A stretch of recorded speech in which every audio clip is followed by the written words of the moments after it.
This is part 3 with Chris Gull, and we're going to talk about how he became a dentist. Okay. Go ahead, Chris. All right, so we'll go back a little bit to going to school. And I was very fortunate. I went to a direct grant school in Hammersmith called Latimer Upper School. Latimer and Godolphin. No, that's a girls' school. Oh. I went to Latimer Upper School in Hammersmith, and on a scholarship. It was a direct grant. Mm-hmm. I used to travel 15 miles by bus and tube every day there, and then 15 miles back again. But that was all right. I did all my homework and stuff on the bus. Yeah. And it was a great school.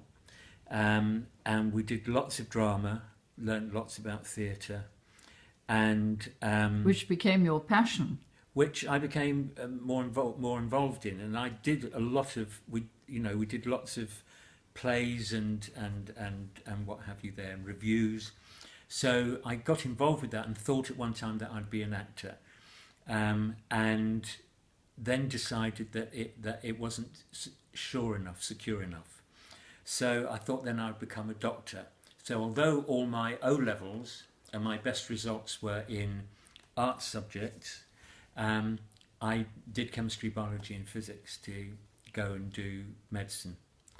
And I applied to do medicine, and I was offered a place. I just had to get 3 A levels. It didn't matter what grade I got, which, I interviewed well.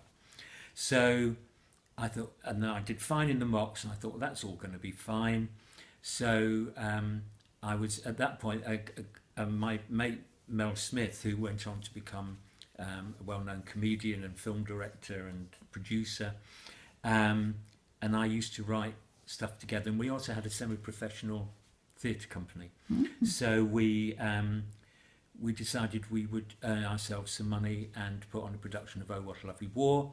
Did the A levels, and I failed physics, so I didn't get my place at Charing Cross Medical School that year. So I left school to resit, went to work in an operating theatre, and fainted.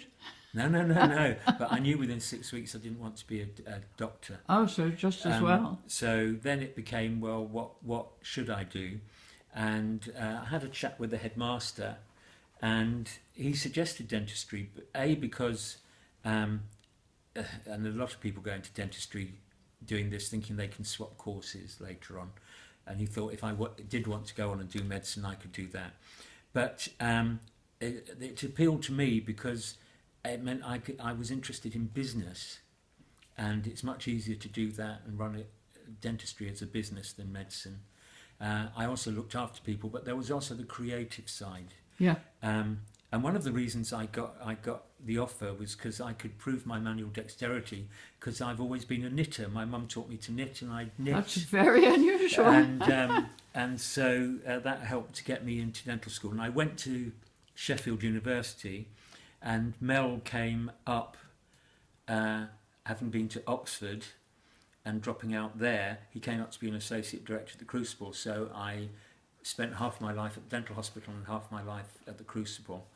And you were also friendly with Alan Rickman. Well, Alan Rickman was at school with us as well. He was a bit older. Yeah. He came up to do, so I'd known him all the way through school. Yeah. And he came up to do plays in Sheffield as well. Yeah. So I knew both of them. So you mixed a lot with actors. Years. Yes, and then when I did become a dentist, I treated a lot of actors as well, who I won't go into now. No. But so that meant I could, pursue that.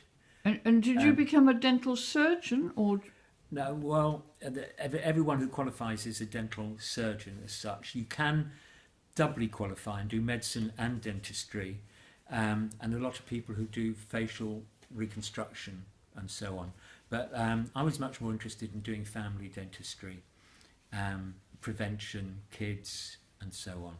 And also working a lot with people who are scared of the dentist. Yes, and that's how you got into hypnotherapy and so on. Qualified as a hypnotherapist, and working in Brighton. Yeah. I also got a lot of people asking me about, they didn't want to have antibiotics, for instance. So I also then qualified as a dental homeopath so that I could use... Never heard of that. Well, it's just using homeopathy within the realms of dentistry rather than treating other ailments. So it has the same relationship to homeopathy as a dentist does to general medicine. Yeah. You have to know about the whole thing, but you actually only prescribe around, instead of antibiotics or for things to calm people, relax them, and also for healing. Arnica, is a well-known one. Oh yes, arnica, yes. So if I took someone's tooth out, I'd usually give them arnica to help them heal up. Now a lot of people think it's only a placebo effect or whatever. It doesn't really concern me. I knew that I was. Or lavender is another one, isn't it? Well, that's herbal. That's not homeopathy. But I reduced my antibiotic prescriptions by 2/3. So that if no other benefit came from it, however it works, it achieved that result. So I was very happy with that. And I use homeopathy myself. I've just had implants put in, and I used arnica afterwards, and I used Symphium, which helps with bone regeneration, or is supposed to.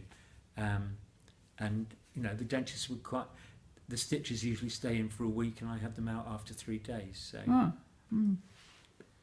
I don't really want to have a discussion about homeopathy, whether it works or not. People can decide that for themselves, but I always found it very useful. And hypnotism? Hypnotherapy I love doing, and that came with a qualification with brief solution focused psychotherapy as well.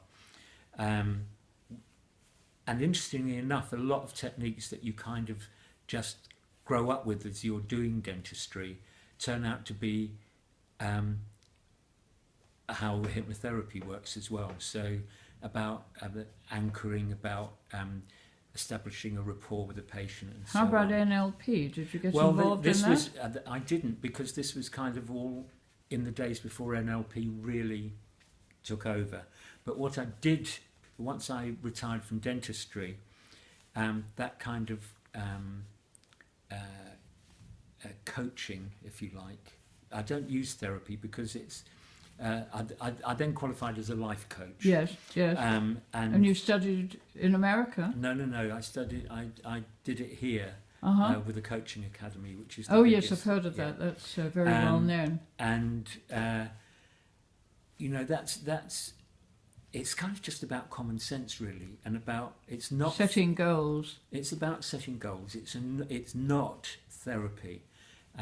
It's you don't even give advice. You just work with people to identify their own resources and what they want to achieve in life. And I found that fascinating. Would you say you've achieved everything in life that you want to achieve? Well, in terms of setting goals, okay, I know we haven't got much time. We can talk about that in the next part. Okay, well, then we can talk about what the definition of success is. Okay. Do you feel you're successful? Yes, I do. In the terms of what I define as success. Yes. Oh, I'd like to hear about that. So we'll continue in part 4. Okay. Okay, Chris. Thank you.